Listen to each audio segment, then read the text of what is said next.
रजा हमारे साथ यहां पर जुड़ गए। रजा साहब, उत्तर प्रदेश विधानसभा ने मोहर लगा दी है लव जिहाद कानून को लेकर और सख्ती इस पर जो है की गई है, आपका फर्स्ट रिएक्शन?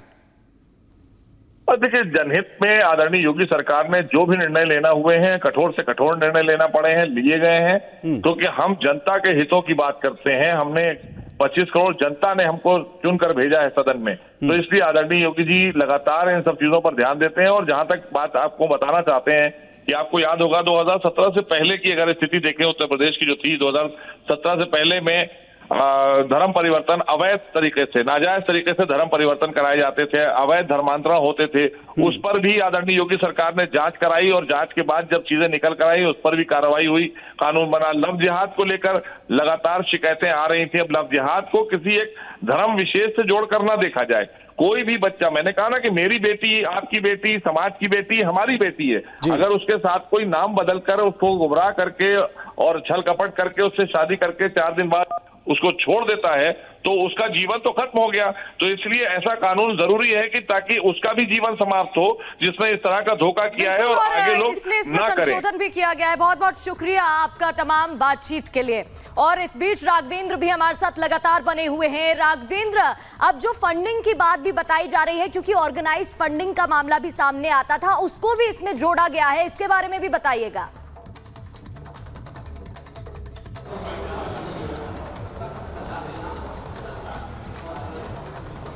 राघवेंद्र,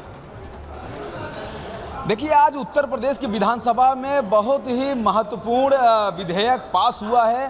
धर्मांतरण जो संशोधित विधेयक आया था जिसमें आजीवन कारावास तक की सजा है अगर उत्तर प्रदेश में कोई अब चोरी छुपे धर्मांतरण को बढ़ावा देता है, धर्मांतरण के कार्य में संलिप्त पाया जाता है या वो लव जिहाद करता है अपने पहचान को छिपा करके, तो कहीं न कहीं उसको सजा भोगनी पड़ेगी। उत्तर प्रदेश सरकार ने बहुत ही कड़ा ये कह सकते हैं संशोधित विधेयक पास किया। हमारे साथ भारतीय जनता पार्टी के नेता भी हैं। क्या कहेंगे सर, जिस तरह से विधानसभा में यह विधेयक जो पास हुआ है?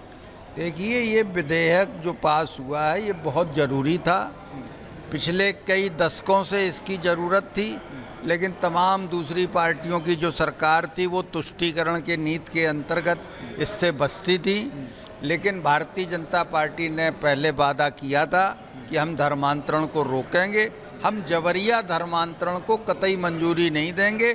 उसी को रोकने के लिए जो लालच दे के, प्रलोभन दे के, अपनी पहचान छुपा के जो लोग जिस तरह से हिंदू लड़कियों को जिस तरह से धोखा देते थे और पैसे के लालच में लोग दूसरे धर्मों में धर्मांतरण कराते थे, उन सबको रोकने के लिए ये जो विधेयक पारित हुआ है, जो ये नया कानून बना है, ये उसमें बहुत प्रभावी होगा। आज भी विधानसभा में जब इस विधेयक पे चर्चा हो रही थी तो समाजवादी पार्टी के नेता प्रतिपक्ष ने कहा कि इससे अब FIR की संख्या बढ़ेगी। कांग्रेस की नेता राधना मिश्रा ने कहा कि इससे गलत FIR होगा, गलत लोग फंसेंगे। आज भी लोग इसके क्या कहते हैं खिलाफ में ही खड़े थे, इस विधेयक के खिलाफ। देखिए, यही राजनीतिक दल अपने निजी स्वार्थों के कारण, अपने वोट बैंक के कारण ये सारी स्थितियाँ बिगाड़ते थे।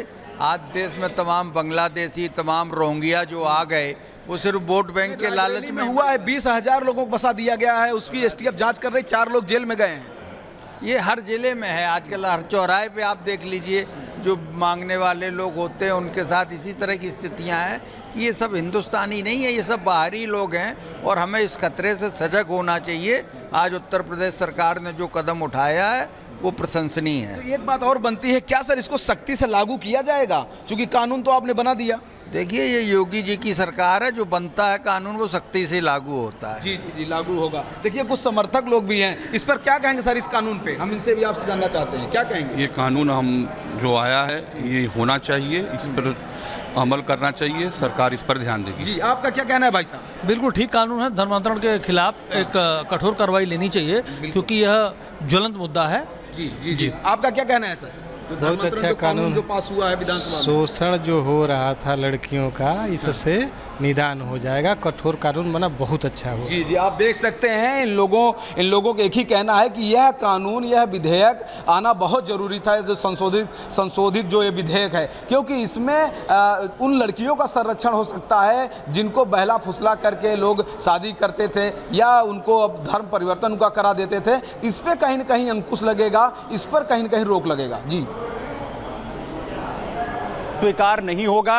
ये उत्तर प्रदेश के सीएम योगी आदित्यनाथ बार बार कहते रहे हैं। इसी के लिए लव जिहाद का कानून 2021 में लाया गया था, उसमें अब परिवर्तन यहां पर किया गया है। लेकिन अब उसकी जो उसका दायरा है वो बढ़ाया जाना, इसके पीछे क्या कहा जा रहा है, इसकी जो इसे क्यों महसूस किया गया वर्तमान सरकार की तरफ से?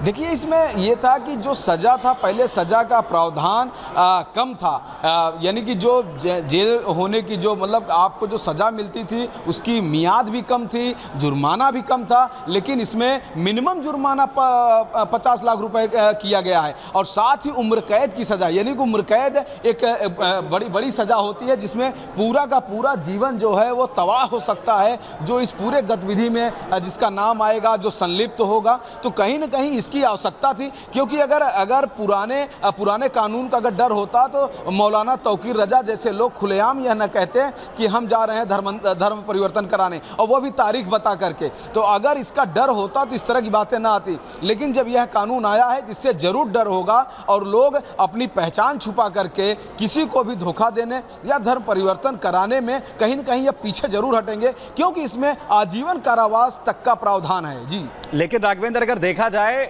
विपक्ष को गले उतरते हुए नहीं नजर आ रहा है ये कानून एक बार फिर से, और जो सत्ता पक्ष के लोग हैं वो कह रहे हैं कि इसकी बहुत ज्यादा जरूरत थी, क्योंकि लगातार ऐसे जो मामले हैं वो सामने आए। तौकीर रजा का आपने जिक्र भी यहां पर कर दिया। लेकिन सबसे बड़ी बात यह है कि जब सत्ता पक्ष ये कहता है कि जो निर्दोष लोग हैं उन्हें निशाना बनाया जाएगा, तो उन लड़कियों के लिए क्या विपक्ष की कोई संवेदना नहीं है जो लगातार इस तरीके की घटनाओं का जो निशाना है वो बनती है?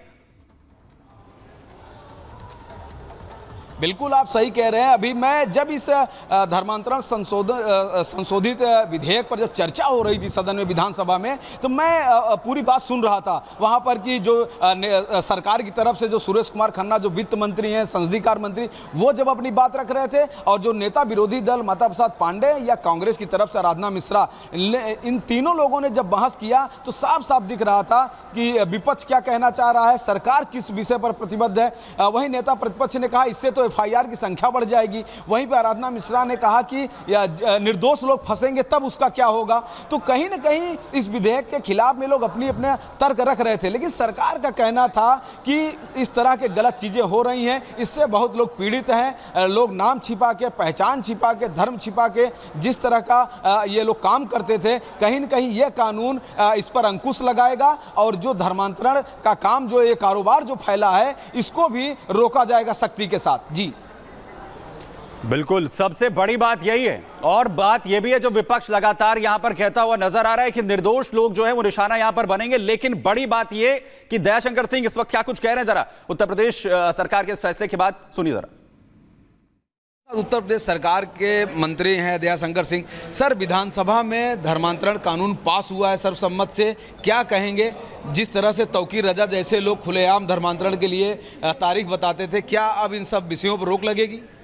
देखिए, ये कानून पहले से ही था, लेकिन उसमें सजा को बढ़ाया गया है। इसमें आजीवन कारावास तक की जो है प्राविधान किया गया है कि कोई भी प्रलोभन दे करके, धमका करके इस तरह से किसी का धर्म परिवर्तन न करा सके। विधानसभा में नेता प्रतिपक्ष माता प्रसाद पांडे ने कहा कि इससे मुकदमों की संख्या बढ़ेगी। वहीं आराधना मिश्रा ने कहा कि इसका दुरुपयोग भी होगा। क्या कहेंगे सर? देखिए, कानून है, कानून लोगों के हित के लिए कानून बनाना सरकार का कार्य है, इसलिए सरकार ने किया। पेपर लीक विधेयक भी सर पास हुआ है विधानसभा में, क्या कहेंगे?